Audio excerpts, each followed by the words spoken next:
Chronicles of Narnia, The Lion, the Witch, and the Wardrobe by C.S. Lewis, Chapter 7, A Day with the Beavers. While the two boys were whispering behind, both the girls suddenly cried, "Oh!" and stopped. "The robin!" cried Lucy. "The robin! It's flown away!" And so it had, right out of sight. "And now what are we to do?" said Edmund, giving Peter a look which was as much to say, "What did I tell you?" "Shh! Look!" said Susan. "What?" said Peter. "There's something moving among the trees, over there, to the left." They all stared as hard as they could, and no one felt very comfortable. "There it goes again," said Susan presently. "I saw it this time, too," said Peter. "It's still there. It just got behind that big tree." "What is it?" asked Lucy, trying very hard not to sound nervous. "Whatever it is," said Peter, "it's dodging us. It's something that doesn't want to be seen. Let's go home," said Susan. And then, though nobody said it out loud, everyone suddenly realized the same fact that Edmund had whispered to Peter at the end of the last chapter. They were lost. "What's it like?" said Lucy. It's kind of an animal," said Susan, and then, Look, quick, there it is!" They all saw it this time, a whiskered, furry face, which had looked out at them from behind a tree, but this time it didn't immediately draw back. Instead, the animal put a paw against its mouth, just as humans put their finger on their lips when they're signaling to you to be quiet.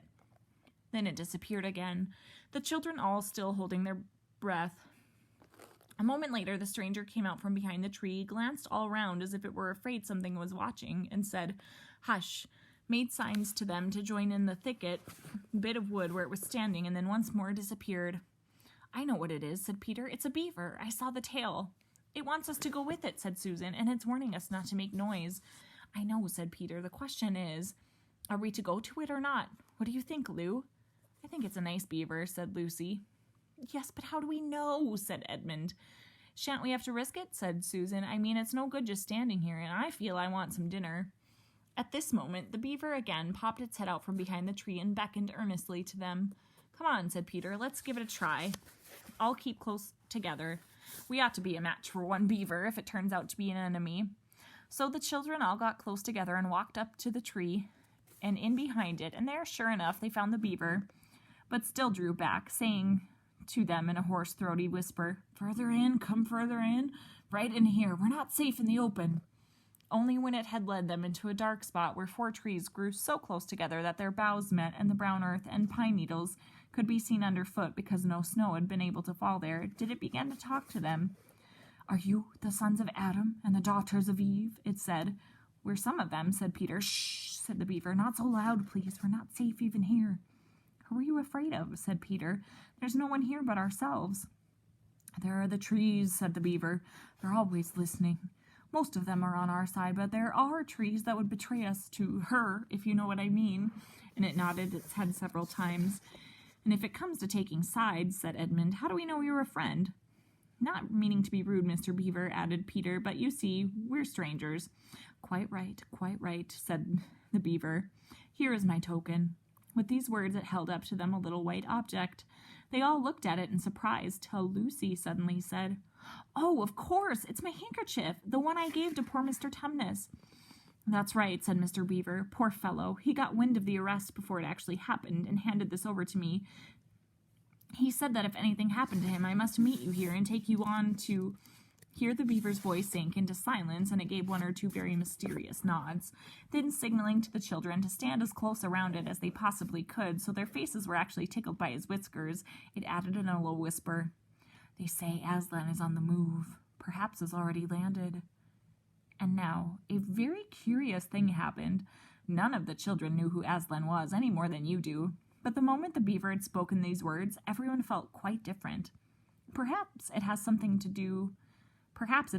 happened to you in a dream, that someone says something which you don't understand, but in a dream it feels as if it had some enormous meaning, either a terrifying one which turns the whole dream into a nightmare, or else a lovely meaning, too lovely to put into words, which makes the dream so beautiful that you remember it all your life, and are always wishing you could get into that dream again. It was like that now. At the name of Aslan, each one of the children felt something jump in its inside. Edmund felt a sensation of mysterious horror. Peter felt suddenly brave and adventurous. Susan felt as if some delicious smell or delightful strain of music had just floated by her. And Lucy got the feeling you have when you wake up in the morning and realize it's the beginning of the holidays or the beginning of summer. "And what about Mr. Tumnus?" said Lucy. "Where is he?" "Shh," said the beaver. "Not here. I must bring you to where we can have a real talk, and also dinner." No one except Edmund felt any difficulty trusting the beaver now, and everyone, including Edmund, was very glad to hear the word dinner.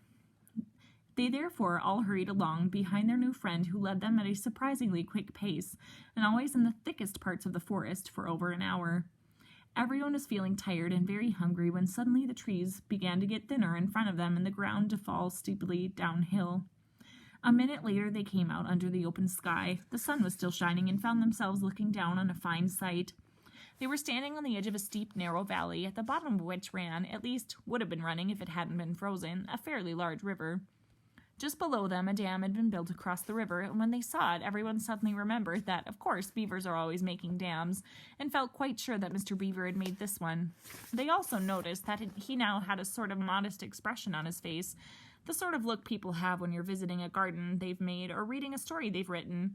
So it was only common politeness when Susan said, "Oh, what a lovely dam," and Mr. Beaver didn't say hush this time, but merely a trifle, and it isn't really finished.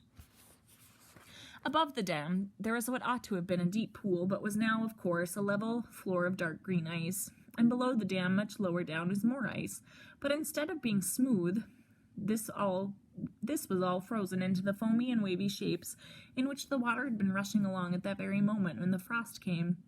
And where the water had been trickling over and spurting through the dam, there was now a glittering wall of icicles, as if the side of the dam had been covered all over with flowers and wreaths and festoons of the purest sugar.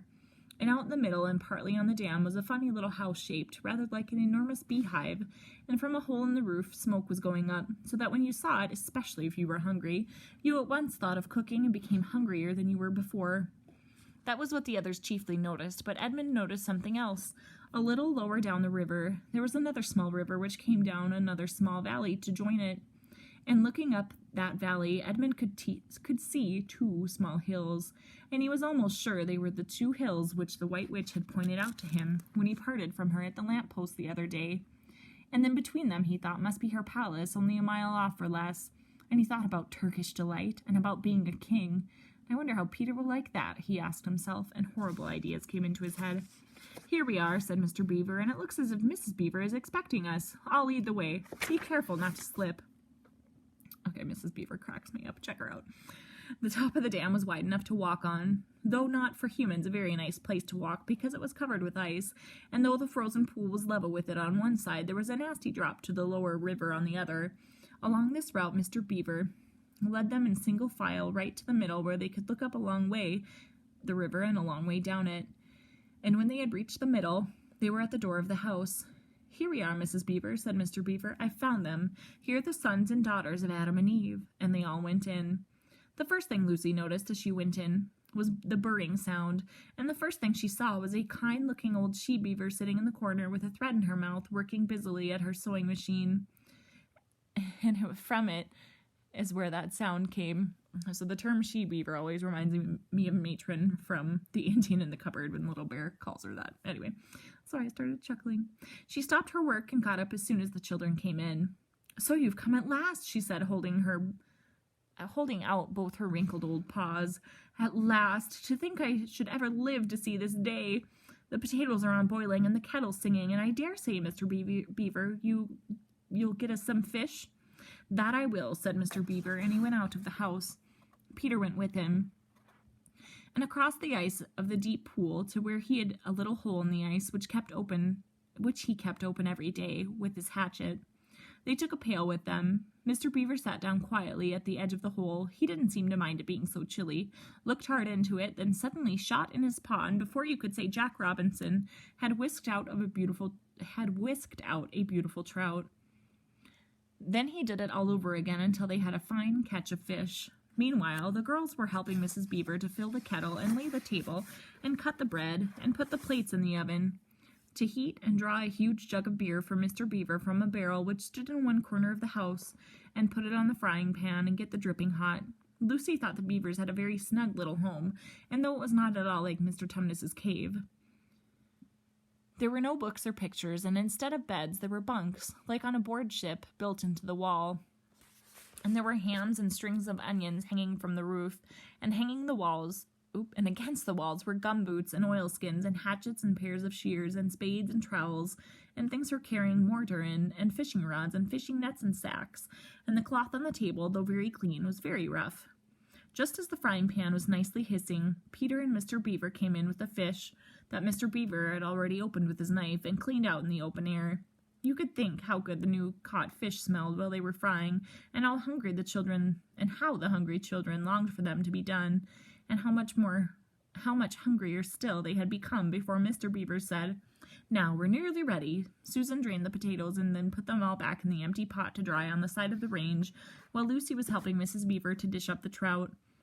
So that in a very few minutes everyone was drawing up their stools. It was all three-legged stools in the Beaver's house, except for Mrs. Beaver's own special rocking chair beside the fire, and preparing to enjoy themselves.